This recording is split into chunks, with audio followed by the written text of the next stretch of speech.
What's up, everybody? I'm JT Magnum along with Siggy Guns, and welcome to the fourth quarter, the show where we run down 4 topics under 10 minutes. And let's get the show started right now. First topic of the day is the NBA Finals domination. Spurs beat the Heat 4-1. We all know it already. The Heat not even like close games. All 4 games were dominating fashion. The only one that was won by the Heat was by 2 points. What do you think about the NBA Finals? Whew, it was shocking. Now, the first game, even though they did win by 15 points, it was close. It was to within 2 points with like 58 seconds left or something like that, and then they just completely, they fell off the wagon, and that's when they just gave up so many points and lost by 15. So it looked like after they won Game 2, it looked like the Heat were in control of the series, even though it was 1-1. It just felt like you figured LeBron got hurt Game 1, or he had the cramps, and it was closer than the score looked like. They win Game 2. You just had a feeling going into Miami that, okay, well, now they're back at their home. It can easily be a 3-1 game. All of a sudden coming back to San Antonio.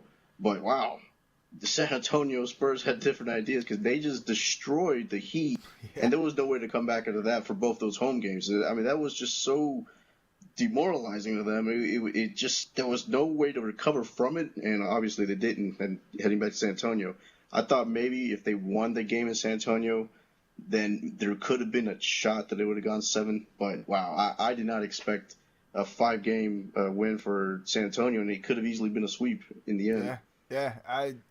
Hey, San Antonio is a good team. I felt last year they should have won. I felt that he got a little lucky last year. Well, everybody felt that. Yeah. They got the benefit of a few calls, in my opinion, as well last year, but that was last year. San Antonio just came out this year and said, you're not going to get anything because we're just going to beat the living daylights out of you. I mean, the ball movement, the offense was on point. Tim Duncan, Tony Parker, Ginobili were all completely pretty healthy for the most part. And Kawhi Leonard. That was what's even more shocking. Yeah, Kawhi Leonard and Green. I mean, it's just ridiculous the amount of Patty Mills, Patty Mills. I mean, all people you would never expect. Yeah, even Bonner and what's his name, the just Edward domination. guy. The ball movement and the way that the Spurs play basketball is the way you're supposed to play basketball.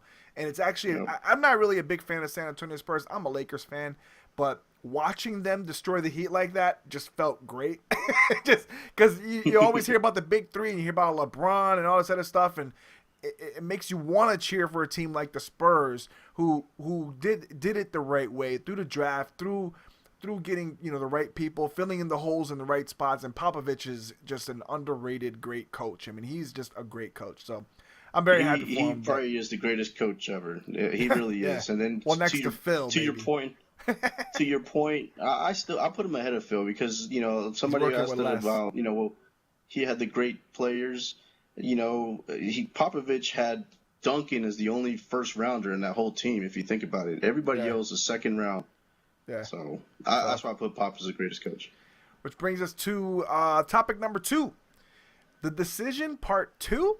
LeBron is going to either opt out or stay. What do you think he does? Well, he's going to opt out, but he's going to stay in Miami. He's going to want that. They're going to want him to opt out so they can have a way to get all 3 of them in cheaper, so they can bring in another talent. That's what it's going to be like. That's what's going to happen. I actually think he might leave. Because I know they want to maybe keep the big 3 intact, and maybe bring maybe make it big 4. But if you think about it, they're actually kind of a big 4 because Ray Allen is no slouch. Yeah, his contract's over though. Yeah, but I'm pretty sure they'll probably bring him back for they just seem to get like these NBA All-Stars, like past NBA All-Stars, or really past really good NBA players that are obviously they're coming down to the end of their career and they want to win a championship, so they're trying to go to the Heat for cheap, and I feel like that's what they get all these great players or former great players. That's why you see like Rashard Lewis on their team and all these people come off the bench with like big names, but they were big names like a few years ago. But I think he'll opt out. I think I just had this feeling that he might go to Cleveland. He won't go to Cleveland. All right, here's the reason why he won't go to Cleveland, because I know that's what everybody's thinking. One, Cleveland is not a big market team. He wants to stay in a place like a Miami, New York, Los Angeles, Chicago, because that's where the opportunity is to make money. If you go to Cleveland, I know it's not a huge, it's a big city, but it's not, a big market city. People don't want to come to him to do stuff, and he doesn't want to have his schedule always be busy flying over to New York, Miami, or wherever. In Miami, he already has a big market there to do all his marketing opportunities, whether it's Samsung or whatever. He has, if he does decide to leave, the only likely place would be Chicago, but they're going to have to gut their team to bring him in. He's not going to Chicago. He's already compared to Jordan enough. There's no way he's going to Chicago. Exactly. And then the only team right now that has cap room is the Lakers. They're I would put them as a dark horse right now because you never know what they're going to do, the Lakers. But I don't see that. I don't see him wanting to go to the West unless he knows for sure that he has other people going with him, whether it's Carmelo or etc. Yeah. So because of the options out there, I don't see him going anywhere, and that's why I think he does stay with Miami. Yeah. And moving on to topic number 3, Dwight Howard somehow managed to sneak through the news and slip by. It's a weird thing. A teenage girl, 16-year-old girl, claims that she has had a relationship with him. And it was all over Twitter, and then somehow it's disappeared. I can't believe it. I mean, this is Dwight Howard, the guy. If he had a dream about playing for another team, it was big news. Just last year, and everybody loved to rag on Dwight Howard. So finally, this news comes out of an underage girl, a relationship that he had no reason to be part of, and yet Twitter blew up about it, but no sports shows or anything picked up on it, and now weird. It's like completely I didn't even know about it. I didn't know about it till prior to doing this episode. So normally when something is fake, it comes out, hey, this is fake. No, I haven't heard anything about it though. I haven't heard if it's fake yet. I haven't heard if it's real. No one's saying anything on Twitter as far as the NBA or Dwight Howard is concerned. I mean, it is just completely strange to me that nobody picked up on this, considering who it's with, Dwight Howard, who it's involving. And I mean, it just happened not too long ago, with June 5th, June 6th, I forgot, but it's crazy. From what what I've read so far about it, and from what I've seen, I mean, I've only seen a little bit of a couple things now since you told me about it before the show. I think it's fake, but but it'd be funny if it was real. I mean, it has gotten swept under the rug, and she says, she was going to mess up his life and all this other stuff.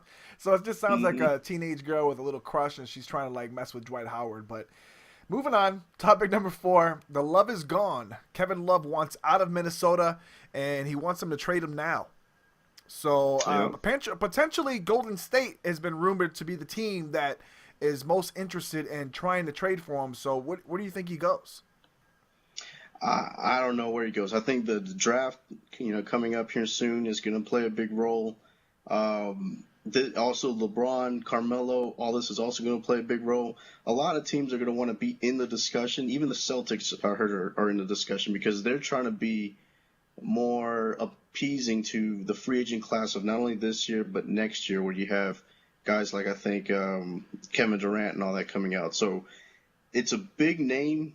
Obviously, Kevin Love, he doesn't want to be in Minnesota. It's just you're going to have to wonder what team realistically can trade for somebody like him. And I think the only teams out there right now is probably the Rockets. I wouldn't put the Rockets out of it, and the Bulls, just so that they could try to make it more appealing for a guy like LeBron and Carmelo. Yeah, ultimately, I actually do think he goes to the Warriors. They have a lot of talent on that team, and they're deep. Their bench is pretty deep, and so I would see them, giving up some talent to get a guy like that on their team. And like you said, also the Rockets, Who would you give up though if you were Golden State? I mean, I wouldn't want to give up anybody. They got 5 point guards. they got 2 shooting guards. They have a lot of players on that team. They can give up. They can give up potential. I mean, they can even give up Iguodala. That might be one they could do. I mean, they got a sharp shooter. They have, of course, what's his face, Curry. Then they had just a ridiculous amount of good players, and they need a good rebounding power forward and a power forward that obviously can shoot. And that guy, you can't guard him inside or outside. So I think they It'll be need some interesting. person on the inside. So I like Golden State might be tough to beat if they even acquire him. So we'll see what happens. But this show's wrapping up. We got like 8 seconds left on the clock. We want you guys to leave your my text message is going off.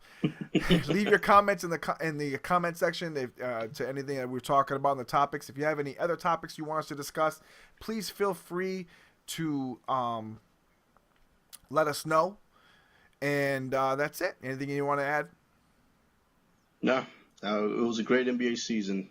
Oh yeah, Congratulations, Spurs. Yeah, congratulations, Spurs. Even though I don't really like them, but I was happy they beat up on LeBron. I shouldn't be saying that, but whatever. Take care, guys. T4Q, we out. Peace.